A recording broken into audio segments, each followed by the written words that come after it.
Alors, Charlie et Question Betsa se quittent. Alors Charlie en emportant la pipe chamanique et arrive à Los, à Lampéville. Et avant de partir, Question Betsa dit à Charlie, écoute Charlie, il faut que tu viennes, si tu veux connaître un peu le chamanisme, il faut que tu viennes dans ma communauté.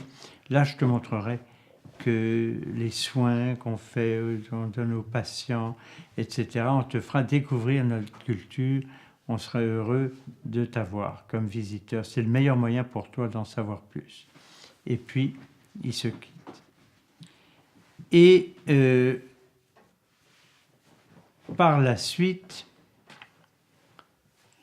on finit le montage des Sapiens inventent l'homme et je raconte à mes amis cinéastes ce qui s'est passé. En entendant ça, ils disent aussitôt, c'est ça le film qu'on doit faire. Le voyage de Charlie en Amazonie. Un Inuk, on irait le filmer dans le nord, dans sa communauté. Charlie était travailleur social, donc s'occupait des jeunes, faisait de l'animation, était confronté à tous les problèmes. Délinquance, abus de substances, vol, délit de mineurs. Et donc, il était chargé de trouver même il organisait des camps d'été avec des aînés et les jeunes pour d'abord leur transmettre un peu de savoir. Alors, ils font leur demande et l'année d'après, ils obtiennent d'Arte le feu vert pour faire le film projeté, mais en Amazonie, avec un Inuk qui devient la clé du film. Il vient découvrir le chamanisme. Et on programme ça pour l'année d'après. Et moi, entre-temps, je vais faire un peu de repérage. On décide avec l'équipe de cinéastes d'aller faire du repérage en Amazonie, fin de 99. On a fêté l'an 2000 là-bas. Et on part avec Maurice Ribière et Stéphane Béguin, qui a été le réalisateur du film. On part à 4 avec Françoise. Et puis, je ne sais pas si le caméraman qu'ils avaient choisi, qui était local, était là. Non. Donc, on était 4. 5. Et on va donc là où on descend d'habitude, à Yarinacocha. On rencontre Kestembetsa et on va avec lui dans une petite communauté d'où sa mère était originaire, Kaleria, sur l'Ucayali, et où apparemment ce serait possible non seulement de faire le film, mais de refaire le rituel, le grand rituel annuel qui était interdit depuis les années 40, qui était associé à l'excision, sauf que l'excision, évidemment, n'aurait pas lieu, mais il y avait aussi d'autres aspects de ce rituel, dont la première coupe de cheveux pour les jeunes filles, pubères, et puis cérémonies, sacrifices d'animaux, etc. Et ensuite fêtes, concours de force, etc. Et pour ça, il fallait même reconstruire une sorte de, on dirait, igloo cérémoniel, mais enfin c'est une sorte de toit avec des poteaux où aurait pu se faire les libations aussi qui accompagnent. Il fallait des grandes jarres énormes en céramique, donc il fallait les fabriquer pour faire ce fameux masato, cette boisson à base de plantes qui fermente et qu'on consomme même outre mesure. Et on rencontre la communauté, le chef de la communauté, et tout le monde a l'air d'accord. Donc on fait de longues discussions sous un grand arbre tout le monde réuni autour, on nous pose plein de questions. Et les cinéastes étant là, on peut questionner pour voir ce qu'ils sont prêts à assumer dans les dépenses que ça occasionnerait. On s'entend et on prévoit aussi que ceux qui seront impliqués dans le film et que la communauté recevra de l'équipement, un projecteur vidéo, des copies du film. On a dû leur donner également, je pense, une petite caméra vidéo et autres choses. On a fourni, je ne sais plus combien d'exemplaires, mais plusieurs dizaines d'exemplaires reliés d'un chapitre du Guia Ethnographia Amazonica, où Françoise a fait une monographie de 100 pages sur les Shipibo-Konibo, qui puissent utiliser ça dans les écoles. On a acheté pour eux du matériel pour qu'ils puissent se faire les vêtements appropriés pour les groupes de danseurs ou de musiciens Shipibo qu'il fallait, et puis en même temps aussi pour faire venir d'autres communautés où il y avait encore des aînés qui se souvenaient des cérémonies, des chants, etc., pour entraîner un peu les jeunes. Et puis, nous sommes repartis et on est allé, je crois, rendre visite dans un autre village, il me semble à Olivia, une cousine chamane de Kestembetsa, mais qui avait donc également une ascendance de grand chaman Meraya de son côté à elle, et surtout une voix extraordinaire. C'était quasiment la meilleure voix chamanique féminine de la région, et une femme dont on avait entendu parler, mais qu'on ne connaissait pas encore, et qui est devenue une grande amie. On est retourné plusieurs fois par la suite pour travailler avec elle, et on a gardé le contact. Alors, tout ceci s'organise, on rentre à Paris et commence là les préparatifs. Jusqu'à la semaine qui a précédé le départ de toute l'équipe, où on reçoit un avis, une lettre recommandée, je pense, des producteurs, que une société de films veut nous empêcher de partir parce qu'ils ont signé un contrat avec Kestembetsa pour faire un film avec lui et qui leur donne l'exclusivité. Alors, bon, on communique, etc., mais on décide qu'il n'y a rien de légal dans cette démarche, qu'on a fait déjà tous les arrangements, et avec Kestembetsa, et on part. Alors, je reçois, moi, la visite de Kunan, le réalisateur d'un film, qui avait eu l'année précédente, il était en quête d'expérience chamanique et qui avait rencontré quelqu'un qui connaissait Kestembetsa. Il est allé faire une séance, il a pris beaucoup de masato, il est tombé dans un état, bref, et qui a voulu à tout prix, qui est un cinéaste en même temps, et qui a voulu à tout prix faire un film avec Kestembetsa. Alors donc ça n'a pas été sans problème, et les cinéastes arrivent au Canada d'abord, on remonte, ils louent un petit avion à Dorval, c'était le plus simple pour aller dans d'autres communautés même éventuellement. On va filmer Charlie dans sa communauté, à la fois les problèmes, on était donc à Inujjuak, qu'il y a, et il y en a eu même pendant notre séjour, et puis son bureau, le faire parler. Et puis on traverse pour aller rencontrer Marie Silou et surtout sa mère, qui lui avait raconté, j'avais eu le récit, son entraînement pour devenir chamane, mais elle était devenue, je pense, pentecôte et ne se souvenait plus de rien. Bref, on est redescendu à Kangerslinger, donc à Rankin-Inlet, filmé à Opilarjuk, et puis ce fils de Fröken, Itinoir, tous les deux, on les a donc interrogés sur le chamanisme, etc. Et puis, on s'est arrêté avant, car on devait filmer Tungilik. On avait même rendez-vous sur recommandation de Peter Wernerk. Et puis, il est mort quelques jours avant.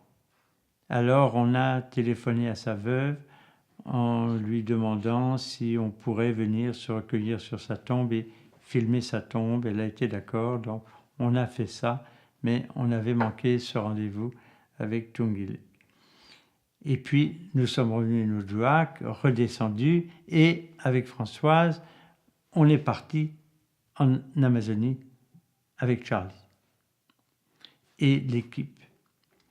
Et on est arrivé là-bas. Bon, alors on a dû d'abord un peu démêler avec Kestembetsa, tout le côté Kunlun, etc. Et puis, bon, on s'est entendu et on est partis tous à Paoyan, où ont eu lieu donc pendant 3 jours. Donc, Kaleria, pardon. On est allé à Kaleria et ces cérémonies, ces rituels, des groupes venant d'un peu partout sont arrivés. Alors déjà notre arrivée, ça a été tout un rituel d'accueil. Et là, tous les jeunes qui s'étaient entraînés aux danses, au chant, nous ont fait, et tout ça est présent dans le film. Et puis, ils ont offert à Charlie, ils l'ont accueilli comme un représentant autochtone.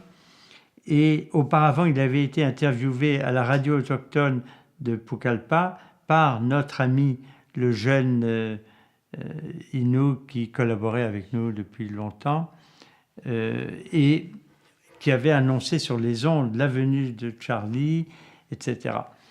Et il y avait eu beaucoup de réponses en ligne, etc., lui souhaitant la bienvenue. Et donc, Charlie reçoit un vêtement Chipibo, une longue robe tout ornée de dessins, une coiffe, et puis une macana, c'est un casse-tête tout travaillé, orné, etc., en signe de bienvenue. Alors très très touché par tout ça, et donc il a chanté un petit chant de remerciement que je traduisais. Françoise faisait autrement les traductions pour lui auprès des gens là-bas. Et donc il y a eu une première journée et puis 3 jours de cérémonie. Alors une demi-journée de simulacre de lutte. On buvait cette boisson fermentée et puis les gens mimaient des luttes, mais luttaient vraiment. Qui mettrait l'autre par terre? Les femmes se tirant par les cheveux, enfin bref, simulacre de bataille, mais qui tournait parfois. Et puis banquet, et puis concours de tir. Et puis premier sacrifice sur un pécari qui était attaché à un poteau, et il fallait de loin que les tireurs à l'arc arrivent à le blesser. Et puis à le blesser à mort. Et donc c'est Kestembetsa qui était le meilleur archer. Et aussitôt, des femmes se précipitent, prennent des casse-têtes des hommes et achèvent l'animal. Donc il y a une inversion de rôle, ils prennent les coiffes des hommes, enfin bref, on avait tous les aspects des rituels qui accompagnaient l'excision autrefois, où il fallait verser du sang animal, on faisait verser le sang de la fille en l'opérant, donc les animaux devaient verser leur sang, et les hommes faisaient des combats au couteau et devaient se faire saigner aussi. Il fallait qu'il y ait du sang de partout, le sang de l'homme, le sang de l'animal, et puis on a recueilli toutes sortes de témoignages, donc ça a été un rituel, c'est la première fois qu'ils le refaisaient depuis une quarantaine d'années, et on leur a promis qu'ils auraient une copie de tout ce qui avait été filmé. Et puis de là, nous avons continué Paoyan, où il y a eu encore quelques rituels, quelques séances chamaniques. On est rentré à Pucallpa, et bref, ça a été, c'est ça qui a donné le film Le Voyage de Charlie, diffusé par Arte, puis 3 ans après, qui est passé à Radio-Canada, je pense en 2003. Et alors, on n'a pas approuvé tous les éléments du montage. Il y a des choses qui ont été pas toujours mises dans l'ordre où elles s'étaient passées ou dans le lieu où ça devait, où c'est supposé s'être passé. Bref, mais enfin, à part ces petites critiques, ce film est passé sur les ondes et a suscité des commentaires, etc. Alors, au retour de ça, nous avons beaucoup travaillé à une organisation que nous avions contribué à mettre sur pied, une ONG, un groupe international de travail pour les peuples autochtones, le GITPA, basé en France, dans la région parisienne, et qui était à l'époque une filiale de IWGIA, International Work Group for Indigenous People, basé à Copenhague. Indigenous Affairs. Affairs, for Indigenous Affairs. Basé à Copenhague et dont Arcan avait été faisait partie de l'équipe qui a créé cette ONG il y a longtemps. Il y avait travaillé 1 an, donc on le savait et on a gardé aussi, on en parlait avec Arcan de tout cela. Et donc on a opéré pendant plusieurs années donc, comme filiale et par leur intermédiaire, comme quand on allait à l'ONU, donc on allait à l'ONU nous chaque année depuis 88, moi c'est Françoise qui m'y avait amené, elle y avait été dès 84 avec des autochtones amazoniens. On a découvert, cette année-là, je me souviens, je finissais l'article adoption pour envoyer à Michael Elbaz, j'étais à Genève, et en même temps on suivait les débats à l'ONU du premier groupe de travail sur les populations autochtones, comme on l'appelait à l'époque, qui ensuite a travaillé sur divers projets de déclaration, projets d'instances permanentes à New York. Bref, pendant plusieurs dizaines d'années, on a continué chaque année à retourner là-bas et nous y retournons encore. Ce groupe de travail est terminé, mais nous retournons régulièrement à Genève pour une réunion d'experts de l'ONU sur les questions autochtones et surtout chaque année 2 semaines à New York. Nous y partons dans quelques semaines pour la prochaine session. Et nous avons même par la suite pu y emmener 2 étudiantes de Laval, dont Lisa Roper-Croalouk et Marie Bello, qui ont été ravies. On les a même emmenées 2 fois et elles ont pu là-bas faire des catazètes ensemble et pour elles, c'était une découverte de ces processus onusiens. Alors, il faut que je mentionne aussi que j'ai appartenu dans ces années-là au centre de recherche en droit public de Montréal, de l'Université de Montréal, qui avait fait un très gros projet qui s'appelait Peuple autochtone et gouvernance, et qui est devenu un grand projet pan-canadien ensuite. Et il leur fallait des anthropologues et surtout des gens connaissant les Inuits parce qu'ils voulaient englober tous les autochtones du Canada. Et donc, parfois, par ce biais-là, j'ai pu aussi emmener Marie Bello à des colloques dans l'Ouest ou même à l'ONU ou les faire inviter à des réunions qui avaient lieu à Montréal avec des juristes ou d'autres gens de sciences sociales. Alors, à l'ONU, donc, nos amis du GITPA avaient besoin d'être introduits, initiés, et ce que nous avons fait. On y retrouvait là-bas les gens d'IWGIA, et les autochtones francophones qui étaient présents étaient ravis de nous y voir et nous ont beaucoup poussé à les aider à mettre sur pied une organisation. Il y avait des caucus anglophones ou par région, caucus africain, caucus asiatique, et on a créé un caucus peuple autochtone francophone qu'on a appelé Coordination autochtone francophone, qui a été présenté officiellement, et donc quand il y avait des réunions prévues, c'était annoncé publiquement. Et là, on avait des gens du Pacifique, de Nouvelle-Calédonie,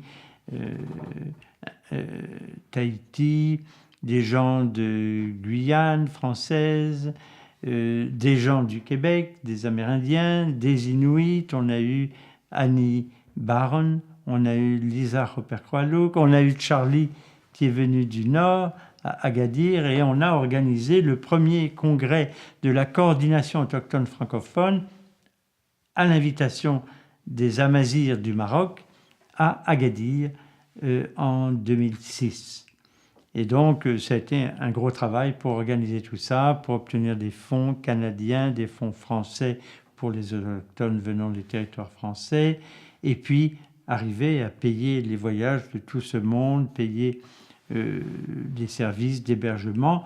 Mais ça a été un succès, et on a choisi, plutôt que de faire une publication un peu compliquée pour ces autochtones, de leur demander des articles, on leur a proposé de filmer les ateliers, d'en prendre des extraits, de faire des entrevues avec un certain nombre de leaders et de faire un DVD. Et on a obtenu, par des fonds européens, via encore Yves Guillat de Copenhague, un subventionnement. Et ça a été un très gros travail. On n'avait jamais fait de DVD. C'est un DVD-ROM, donc il peut se lire sur ordinateur, mais avec énormément de textes, des photos, de la documentation. Et il fallait, pour les 9 peuples correspondant à des zones d'Afrique et à des grandes ethnies, faire un historique, et puis l'origine de la prise de conscience politique, de l'organisation et des présences à Genève et des premières revendications, etc. Et ça a été un énorme travail. Et on a pu le faire grâce à l'aide du réseau Dialogue aussi. Inuksiutit a un peu aidé pour les Inuits. Et nous avons pu, et il a été proposé que le congrès suivant, en 2008, ait lieu au Québec. Il y avait le 12e grand congrès de la francophonie, le sommet de la francophonie à Québec en 2008. On s'est dit, on va faire en marge de cette grande réunion. L'idée étant d'essayer d'accrocher la CAF aux réunions de la francophonie, et puis trouver un moyen même de les intégrer quelque part. Ce serait un aspect... Bon, ça c'est un vœu qui se fera peut-être un jour, mais pour le moment, l'organisation est plutôt en attente de redéfinir un peu une affiliation plus pérenne. Parce qu'on nous avait dit, faites attention, c'est pas à vous de prendre en charge et de conduire une organisation autochtone comme ça. Il faut que le besoin vienne d'eux, et surtout que l'organisation, c'est pas simple, il faut parfois faire plusieurs essais-erreurs. Alors, ça a eu lieu au Québec, on a réussi à obtenir divers financements, il y a eu Dialogue, il y a eu le Centre pour la démocratie, qui n'existe plus maintenant, mais qui a financé aussi plusieurs voyages, et on a pu là encore avoir des Inuits, et des Amérindiens, et les Hurons, Wendat, ont accepté d'être les hôtes. Et donc, on trouvait eux aussi des subventionnements. Et ça s'est tenu pendant 3 jours pleins, en marge de ces sommets de la francophonie dans la région de Québec. Et là, la demande s'est faite grande de mettre sur Internet le contenu de ce DVD. Alors ça, c'est une toute autre opération. On met ça sur Internet, ça veut dire qu'il faut tout revoir, tout contrôler, tout identifier, tout signer, tous les textes, avoir des permissions pour les photos, etc. Parce que Internet, c'est un tout autre chantier ouvert au monde, et si tout n'est pas clairement responsabilisé, on s'attire toutes sortes de dérives. Et là, Dialogue en a financé une partie, l'UNESCO a été partie prenante, et donc actuellement, le contenu existe sur le site de l'UNESCO, des peuples autochtones francophones en mouvement, sur le site UNESCO, et on a accès à toutes les régions du monde, tous les textes sont signés, on a nous-mêmes assuré les 2/3 des textes, Françoise a assuré tout le chapitre sur l'ONU, on a rédigé sur les Pygmées, sur la Guyane française, sur Nouvelle-Calédonie, la Polynésie, etc. Et puis les collègues en ont fait quelques autres, avec bien sûr des collaborateurs spécialisés de ces régions à chaque fois, et des autochtones qui ont relu les textes et qui ont pu aussi en écrire certains. Et donc ça a été un résultat intéressant. Donc nous continuons à aller à l'ONU, on revoit nos amis, mais pour le moment, l'organisation comme telle, on avait pensé à un moment donné, Lisa d'ailleurs aurait été prête à le faire, à assurer la présidence de ce mouvement, et puis finalement, c'est peut-être une chance qu'elle ait pu finir sa maîtrise comme elle l'a faite, et puis se préparer à des fonctions, les fonctions qu'elle a maintenant. Ça aurait été une très grosse charge, parce qu'en termes de communication, c'est pas simple. Alors, voilà pour ce DVD, ce site internet, donc sur l'UNESCO, c'est le plus facile, sur le réseau Dialogue ou sur le site du JITPA, ils sont accessibles en libre accès, et même pour des cours, etc., il n'y a pas de problème.